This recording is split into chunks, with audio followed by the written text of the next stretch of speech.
이 번칙이라고 하는 주를 가지고 함께 주의 말씀을 듣도록 하겠습니다. 1층 목양실에는 2016년도 우리 교회에서 인테리어를 할 때 사용한 나무를 가지고 직접 제작한 테이블이 있습니다. 당시 원목을 많이 사왔는데 그 원목의 길이가 3m 66cm고 너비가 9.8cm였습니다. 그래서 그 나무를 반으로 나눈 후에 끝을 좀 재단하라 모았더니 자연스럽게 1m 80cm가 되었습니다.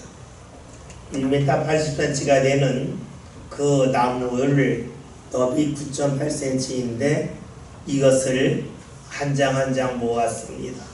그래서 11장을 붙여서 테이블을 만들었습니다. 그래야 했더니 제 방에 있는 테이블이 꽤 큰 테이블이 되었습니다. 높이는 일반 책 테이블 높이 75cm로 만들었습니다. 테이블은 가로로 3명이 앉을 수도 있고 또 가로로는 3명이 앉을 수가 있고 또 세로는 2명이 앉을 수가 있기 때문에 많이 앉으면 10명까지 앉을 수 있습니다.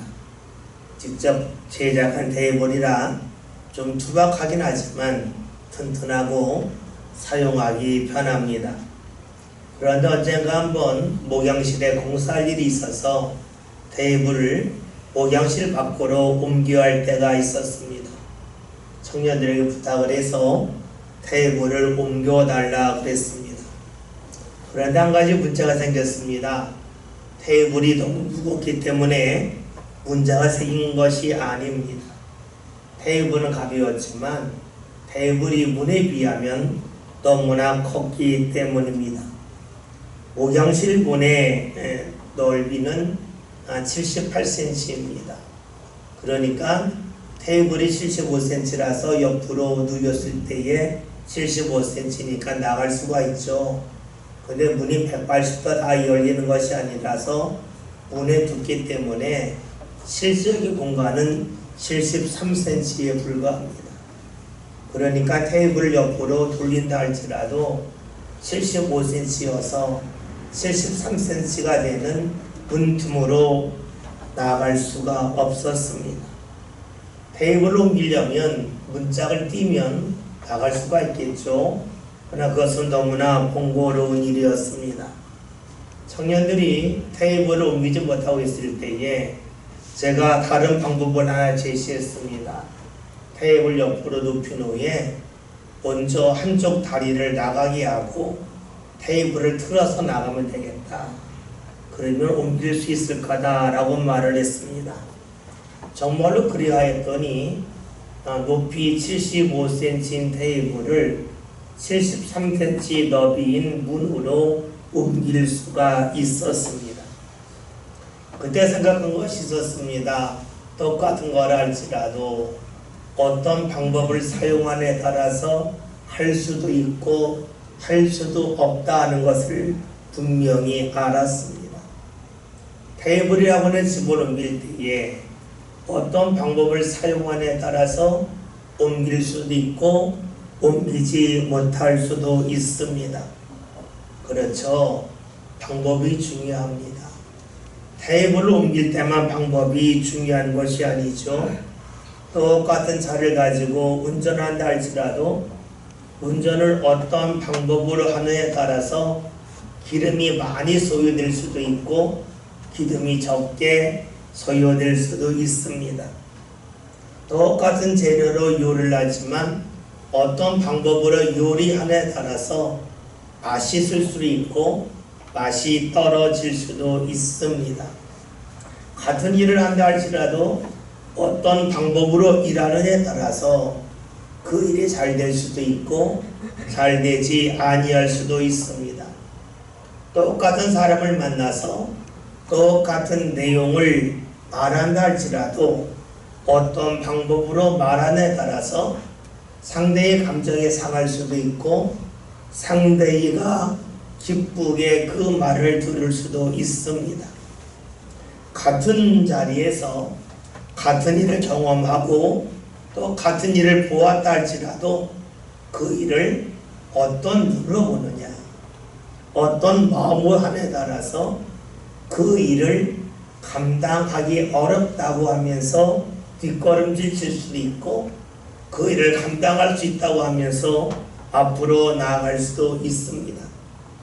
이렇게 본다면 어떤 일이냐, 어떤 사람이냐 하는 것보다도 내가 어떤 방법으로 살아가느냐가 더 중요함을 알 수가 있습니다. 방법에 따라서 일이 달라지고 또 그 일을 통하여 얻을 수 있는 기쁨도 달라지기 때문입니다. 이제 우리가 여기서 물어야 될 것이 있습니다. 우리가 하나님을 믿는다고 하는 것이 과연 무엇일까 하는 겁니다. 사람들은 하나님을 믿으면 할 수 없는 일을 할 수 있다고 말합니다. 그래서 우리가 천국에 갈 수가 없는데 하나님을 믿기 때문에 우리가 죽어서도 천국에 갈 수 있다라고 고백을 합니다. 예, 맞는 말입니다. 그렇다면 우리가 이 세상을 살아가면서 하나님을 믿는 가운데 할 수 없는 일인데 할 수 있게 되는 것이 있겠습니까? 어떤 사람들은 말을 하죠. 몸에 불치병이 있는 사람이 예수님을 믿고 하나님을 의지하여 낫는 것 아닙니까? 라고 말할 수도 있습니다. 또 하나님을 믿기 때문에 하나님이 갑자기 힘을 주셔서 내가 들 수 없는 물건을 들어서 크게 사람들에게 인정받는 것 아니겠습니까? 라고 말할 수도 있습니다. 예, 그것도 하나님을 믿음을 통하여 일어날 수 있는 일입니다. 그런데 우리가 앞에서 언급한 것을 다시 한번 살펴본다면 우리가 하나님을 믿는다고 하는 것은 하나님의 방법대로 살아가는 가운데 내가 할 수 없었던 것을 감당하게 되는 것이다 라고 말할 수가 있습니다. 문보다 더 큰 테이블이지만 어떤 방법으로 그 테이블을 옮기느냐에 따라서 문 밖으로 옮길 수도 있고 옮기지 못할 수도 있겠죠. 이처럼 우리 삶 가운데 내가 감당하기 어려운 문제를 만났을 때에 하나님의 방법, 즉 하나님의 인도를 내가 받느냐 받지 아니하냐에 따라서 그 문제가 내 삶을 절망으로 인도할 수도 있고 내 삶을 소망으로 이끌 수도 있습니다. 그러기에 우리가 하나님을 믿는다고 하는 것은 하나님의 방법대로 내가 살아간다면 내가 감당할 수 없는 일을 감당하게 된다라고 말할 수가 있습니다. 간혹 이렇게 질문하는 분들도 있습니다. 하나님을 믿으면 어려움이 없어야 되는데 왜 어려움이 있느냐고 묻기도 합니다. 한 걸음 더 나가서 어떤 사람들은 하나님이 계시다면 왜 우리나라에 그토록 많은 비가 내려서 가난하고 힘든 사람이 반지하에서 죽게 되냐고 말하는 사람도 있습니다.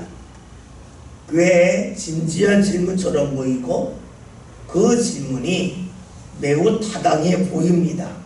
그러나 이런 질문은 잘못된 질문입니다.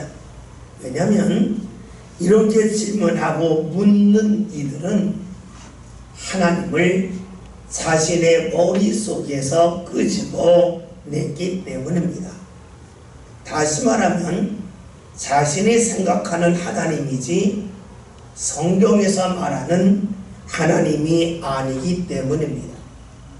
우리는 하나님에 대하여 말하려면 하나님이 어떠한 분인지를 생각할 것이 아니라 하나님이 어떠한 분인지를 말씀을 통하여 살펴보아야만 합니다.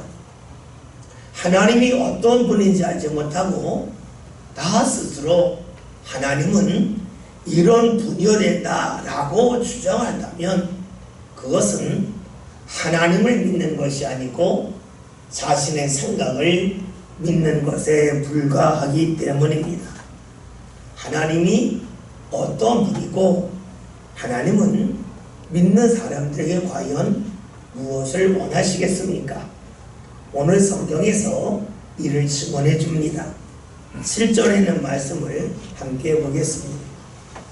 그러나 너는 여호와를 의지하며 여호와를 의뢰하는 그 사람은 복을 받을 것이라. 아멘. 하나님을 의지하고 의뢰하면 복을 받는다라는 말씀입니다. 우리가 익히 잘 알고 있는 말씀이죠. 고개를 끄덕일 수가 있습니다. 그런데 우리는 질문하죠. 그러면 하나님을 의지한다는 것이 과연 무엇일까? 라고 하는 질문을 합니다. 오늘 우리나라 성경에서는 하나님을 의지하고 의뢰한다고 말씀하고 있는데 원래 성경에서는 하나님을 믿고 신뢰하는 것을 말합니다. 오늘 성경에서는 하나님을 믿는다면, 하나님을 신뢰한다면 하나님이 복을 주신다라고 말씀합니다. 우리는 하나님의 복에 대해 말할 때에 지금 내가 원하는 것이 이루어지는 것이 복이라고 생각을 합니다. 그러나 우리가 실제로 하나님을 믿지만 내가 원하는 복을 삶 가운데 경험하는 이는 그다지 많지 아니합니다. 그러기 우리는 오늘 말씀을 보면서 과연 이 말씀이 어떤 뜻인가에 대하여 다시 한번 물을 필요가 있습니다. 우리가 말씀을 읽을 때에 놓치는 것이 있습니다. 그것은 우리가 말씀을 글자로 읽는다는 데 있습니다. 모든 말씀은 특별한 상황 속에서 주신 겁니다. 만약에 상황을 무시하고 말만을 생각한다면 우리는 크게 실수할 수가 있습니다. 연세 드신 분들하고 뷔페 식당에 가면 듣는 덕담이 있습니다. 많이 드세요 라는 말입니다. 그러면 그 말이 덕담이라고 생각하고 예 고맙습니다 라고 말합니다. 근데 그 덕담 같은 말이라 할지라도 병원에서 수술 앞둔 이에게 가서 많이 드세요 라고 말한다면 어떻게 반응하겠습니까? 좀 이상하지 않습니까? 같은 말이지만 어느 자리에서 누구에게 하느냐에 따라서 그 말은 덕담이 될 수도 있고 때로는 상대를 비웃는 말로 다가올 수도 있습니다. 그러기에 우리가 하나님의 말씀을 살필 때에는 말씀의 내용도 중요하지만 어느 상황에서 이 말씀이 주어졌는가 하는 것을 살펴야 합니다. 본문에 있는 말씀은 하나님이 예레미야를 통하여 주신 말씀입니다. 예레미야는 기원전 600년 전후에 활동했던 하나님의 사람입니다. 이때의 이스라엘은 큰 위기를 겪습니다. 그 위기가 무엇이냐면 이웃나라에 바벨론이라고 하는 강력한 나라가 등장했는데 이 나라가 이스라엘 주위에 있는 모든 나라를 정복하고 나서 이스라엘을 향하여 공격해 왔습니다. 바벨론이 요구하는 것은 하나였습니다. 항복하라 하는 겁니다. 항복하고 자신의 나라에 조공을 바치라 하는 것이었습니다. 이때에 이스라엘의 수많은 종교 지도자들은 이야기했습니다. 하나님이 우리와 함께 하시기 때문에 바벨론이라고 하는 나라가 아무리 강력하고 군대의 수가 많다 할지라도 하나님이 우리에게 승리를 주실 거라 라고 말을 했습니다. 하나님을 믿으면 힘이 약하다 할지라도 강한 자와 싸워 승리한다는 말씀은 얼마나 은혜로운 말씀입니까? 아마 지금도 우리가 듣기 원하는 말씀이 이런 말씀 아니겠습니까? 여러분이 힘이 부족하다 할지라도 하나님이 함께 하시면 여러분이 강한 사람과 싸워 승리할 수 있습니다 라는 말을 우리는 좋아합니다. 그러나 실제로 그 말이 삶 가운데 이루어졌다고 고백하는 사람은 거의 없겠죠. 예레미야 시대에 사람들이 말을 했습니다. 하나님이 우리와 함께 하시니 바벨론과 싸우면 하나님이 승리를 주실 거라고 말할 때에 예레미야는 하나님의 말씀을 이렇게 전합니다. 하나님께서 바벨론에게 항복하라고 하십니다. 그래야 우리가 살 수 있다고 하나님이 말씀하십니다 라고 전합니다. 사람들이 예레미야의 말을 들었을 때에 감정이 크게 상했습니다. 하나님을 믿으면 하나님이 함께 하시고 당연히 승리를 주셔야지 왜 하나님을 믿는데 우리가 전쟁도 해보지 않고 항복하란 말인가? 예레미야가 잘못된 사람이다. 예레미야는 하나님의 말씀을 전하는 자가 아니라 바벨론에서 보낸 첩자에 불과하다라고 여겼습니다. 그래서 예레미야를 싫어했고 예레미야를 진흙 웅덩이에 던져놓기도 했습니다. 예레미야는 하나님의 말씀을 전합니다. 하나님의 말씀은 하나님의 방법대로 바벨론을 대하라는 겁니다. 항복하는 것이 하나님의 뜻이고 그것이 하나님을 믿는 거다라고 말합니다. 사람들은 이런 하나님이 싫었습니다. 아니, 이런 하나님을 믿을 수 없었습니다. 이스라엘 사람들이 믿은 하나님은 자신들에게 늘 좋은 곳을 주셔야 하는 분이었습니다. 그렇기에 예레미야가 전한 하나님의 말씀을 거부합니다. 예레미야가 전한 하나님의 말씀은 하나님을 의지하라는 겁니다.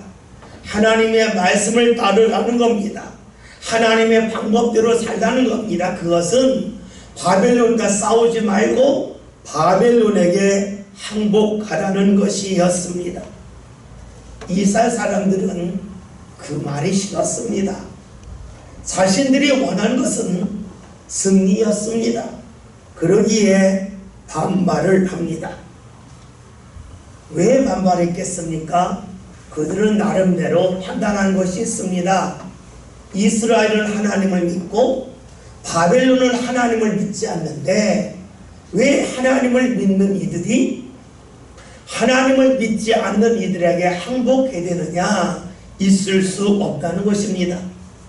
자신들은 바벨론 사람들에 비하면 더 착하게 살고 도덕적인데 왜 악한 바벨론 사람들에게 항복을 해야 되느냐? 그런 하나님이라면 도저히 이해할 수 없고 믿을 수 없다고 여겼던 겁니다.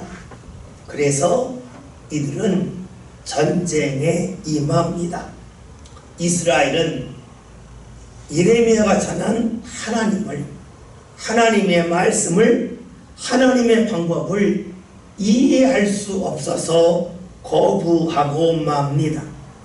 그런데 예레미야는 말하는 겁니다. 오늘 말씀처럼 그런 하나님을, 그런 하나님의 말씀을, 그런 하나님의 방법대로 살아간다면 하나님이 너희에게 복을 주신다라고 말을 합니다. 여러분, 하나님을 의지한다고 하는 것은 그저 하나님의 이름을 부르는 데서 멈추는 것이 아닙니다. 하나님을 믿는다고 하는 것은 하나님의 말씀이, 하나님의 방법이 내 생각과 내 마음과 맞지 않는다 할지라도 그것을 받아들이는 것입니다. 그러나 이스라엘 사람들은 그러할 수 없었습니다. 자신의 주장이 너무나 분명했기 때문에 하나님의 말씀을 따르지 아니하고 하나님의 말씀 앞에서 계속해서 버티고 있습니다. 여러분, 지금 예레미야가 하나님을 의지하라는 말씀, 그러면 복을 받는다고 말씀하고 있는데 그 복이 어떻게 임할까요? 오늘 8절의 말씀을 보겠습니다.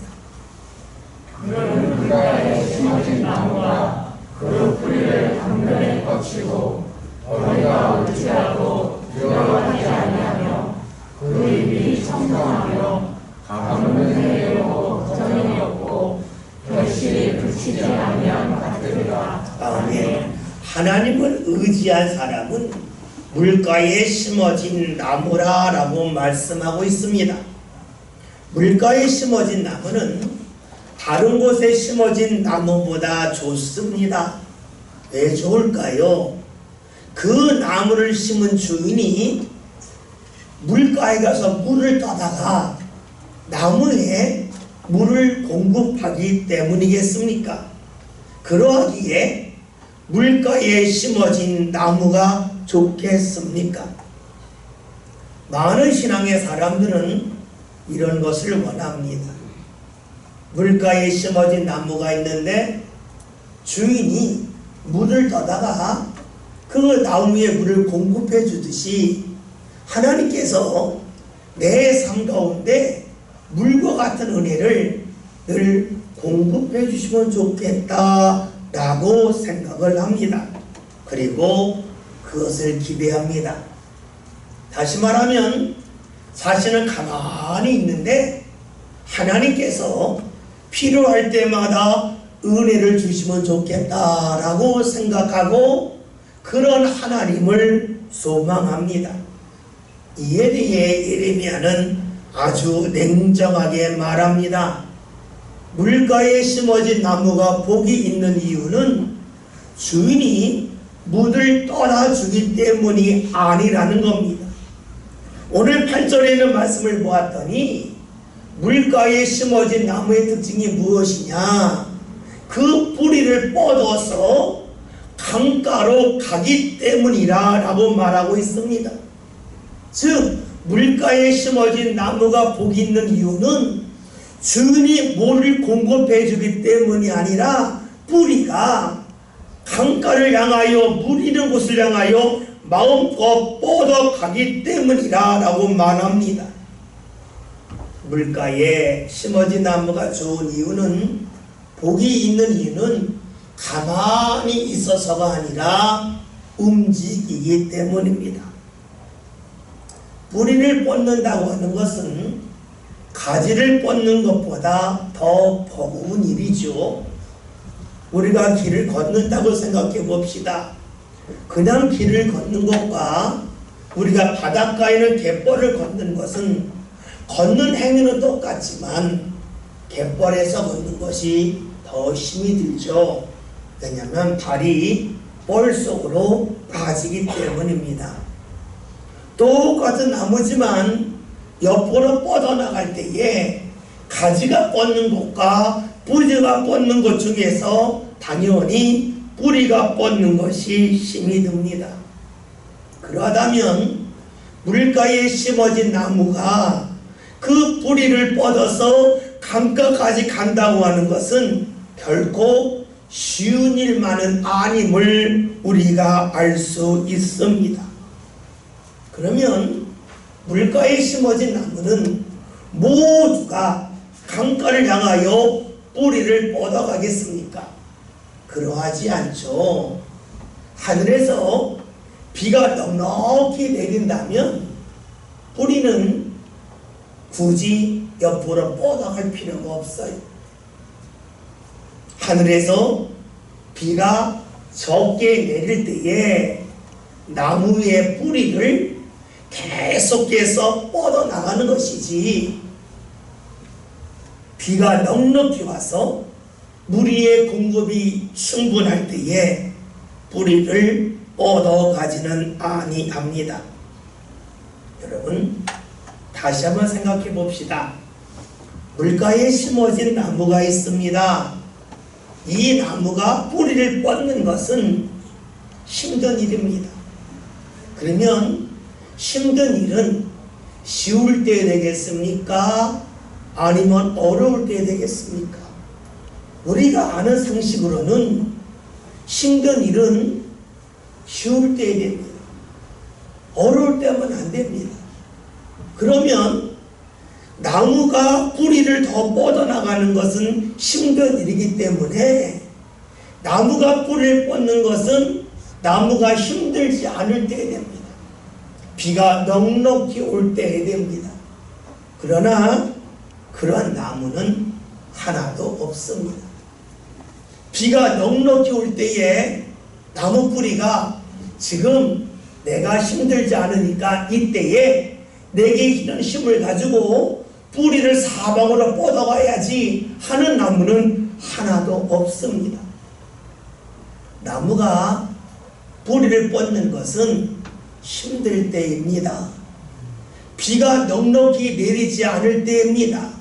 비가 내리지 않아서 힘들 때에 나무 뿌리는 수분을 더욱더 필요로 하여서 힘든 일을 합니다. 그것이 바로 뿌리를 뻗어가는 일입니다. 여러분, 그렇죠? 힘들지 않을 때에, 쉬울 때에 힘든 일을 하는 나무가 없습니다. 힘들 때에 더 힘든 뿌리를 뻗는 일을 합니다. 지금 예레미야는 나무에 대하여 말합니다. 그가 나무에 말하는 이유는 사람들에게 나무를 알려주기 위함이 아닙니다. 나무를 통해서 이스라엘 사람들의 모습을 보게끔 하기 위함입니다. 이스라엘 사람들이 힘들지 않고 여유로울 때에 그들의 삶의 뿌리를 하나님을 향하여 뻗어갔겠습니까? 그러하지 않았다는 겁니다. 사람은 여유롭고 풍요로우면 하나님을 더욱더 찾을 것 같아도 실제로는 하나님에게서 등을 돌립니다. 언제 하나님을 찾습니까? 나무를 보면 압니다. 나무가 물가에 심겨졌다고 해서 무조건 뿌리를 물가를 향하여 뻗어가는 것이 아닙니다. 물이 부족할 때에, 가물 때에, 나무는 힘들 때에 뿌리를 뻗는 힘든 일을 합니다. 우리 신앙의 사람도 역시 그렇지요. 내가 여유로울 때에 하나님을 찾습니까? 아니면 내 삶 가운데 힘들고 어려운 일이 몰려올 때에 하나님을 향하여 내 삶의 발걸음을 옮겨갑니까? 하나님께서는 예레미야를 통하여 말씀하고 계십니다. 이스라엘이 바벨론에 항복해서 조국을 바친다고 하는 것은 힘든 일이지만 그 일을 함을 통하여 하나님이 복을 주시는데 그 복이 무엇이냐? 어려움을 통해서 이스라엘 사람들의 신앙의 뿌리를 생명의 공급을 주시는 하나님을 향하여 뻗어간다고 말씀하고 있습니다. 신앙의 뿌리가 깊지 않으면 어떻게 될까요? 다시 말해서 하나님을 찾지 않으면 어떻게 될까요? 열매가 적습니다. 열매가 적다고 하는 것은 열매가 적게 열린다는 것이 아니라 열매를 적게 수확한다 하는 것입니다.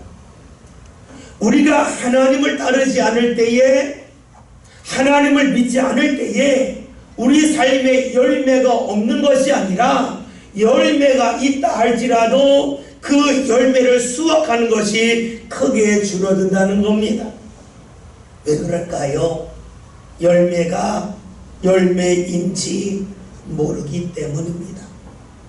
하나님은 예레미야를 통하여 지금 이스라엘에게 필요한 것은 하나님의 방법을 따르는 것이라고 말씀하고 있습니다. 그 하나님의 방법은 바벨론에게 항복하는 것이기 때문에 사람들이 결코 탐탁하게 여기지 않는 것이지요. 그러나 하나님은 사람들이 탐탁하게 여기지 아니하는 일을 경험하게 하심을 통해서 이스라엘로 하여금 하나님을 향하여 신앙의 뿌리를 더욱더 쭉쭉 뻗어나가기를 원하고 계셨습니다. 그렇죠. 우리가 어려움을 통해서 하나님을 찾습니다. 물론 어렵기 때문에 하나님을 안 찾는 이들도 있습니다. 자신의 어떠한 힘과 능력으로 그 어려움을 해결해 나가려고 하나님을 찾지 않고 자신의 방법을 고집하며 계속해서 버티는 이들도 있습니다. 그러나 하나님께서 우리에게 어려움을 허락하시는 이유, 오늘 말씀대로 한다면 이스라엘이 바벨론에게 항복하라고 하시는 이유는 그 어려움이 달가운 일은 아니지만 그 어려움을 통해서 이스라엘이 물가에 심어진 나무로만 멈추는 것이 아니라 뿌리를 강변까지 뻗어나가기를 주께서 기대하셨습니다. 어려움이 없기를 바라는 사람이 있습니다. 하나님을 믿으면 어려움이 없어야 된다고 여기는 사람이 있습니다. 누구이겠습니까? 하나님에게 더 이상 뿌리를 뻗고자 하지 아니하는 사람입니다.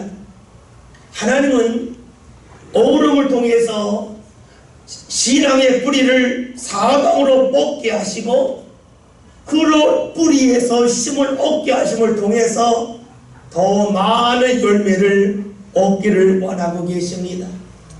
생각해 보십시오. 나무에게 어려움이 없다면 나무는 뿌리를 짙게 내리지 않습니다. 뿌리를 짙게 내리지 아니한다면 그 나무에서 맺혀지는 열매는 매년 같을 수밖에 없습니다. 늘어나지 않습니다.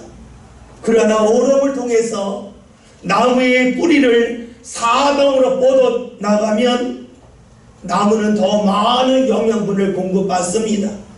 같은 나무이지만 지금보다 더 많은 열매를 앞으로 계속해서 맺어나갈 수가 있지요.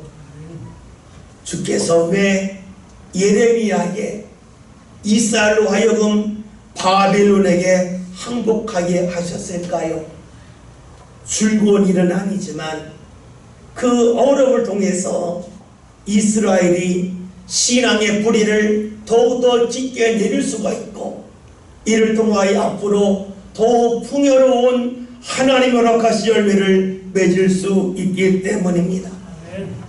삶의 어려움은 달가움은 아니지만 그 어려움이 꼭 필요함을 예수님께서도 보여주셨습니다. 예수님은 하나님이십니다. 못할 일이 하나도 없습니다.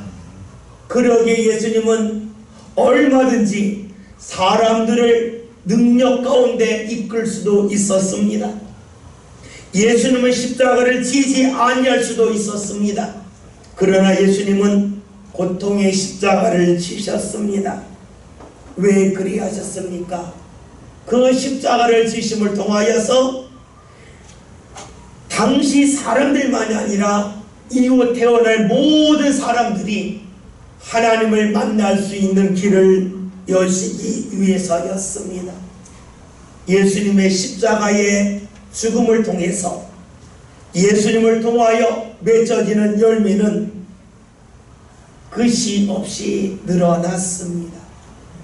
예수님에게 고통이 없었다면, 어려움이 없었다면, 십자가가 없었다면 오늘 우리들은 예수님을 믿을 수도 없고 구원받을 수도 없었겠지요. 우리는 하나님을 믿습니다. 하나님을 믿는다고 하는 것은 하나님의 말씀을 믿는 겁니다. 하나님의 방법을 믿는 것입니다. 내 방법을 고집하는 것이 아닙니다. 내가 원하지 아니하는 일이랄지라도 하나님이 그 방법대로 행하신다면 나 자신을 내어드리는 것이 신앙입니다. 예레미야 시대의 사람들은 자신들이 갖고 있는 생각을 끝까지 주장했습니다. 자신의 고집을 계속 갖고 버티었습니다. 그러나 하나님은 예레미야를 통하여 말씀하셨습니다. 네가 생각하는 하나님이 아니라 성경에서 역사하신 하나님, 너희가 삶 가운데서 만나는 그 하나님을 믿고 그 하나님을 향하여 신앙의 뿌리를 뻗으라고 말씀하셨습니다. 이 말씀은 예레미야를 통하여 이스라엘에게만 주시는 말씀이 아니요 오늘 우리들에게도 주시는 말씀입니다. 오늘 말씀 제목이 버티기 뻗치기입니다. 여러분, 하나님을 믿습니까? 그렇다면 하나님의 방법도 믿길 바랍니다. 하나님의 방법이 여러분이 원하는 방법이 아니라 하여서 여러분의 생각을 갖고 고집하며 버티는 것이 아니라 하나님의 방법에 따라 움직이는 가운데 저와 여러분의 신앙이 사방으로 뻗쳐나가서 지금보다 더 풍요로운 열매를 맺게 하여 주시는 하나님의 은혜 자리에 저와 여러분이 함께 이룰 수 있기를 주님의 이름으로 기원드립니다. 기도합니다.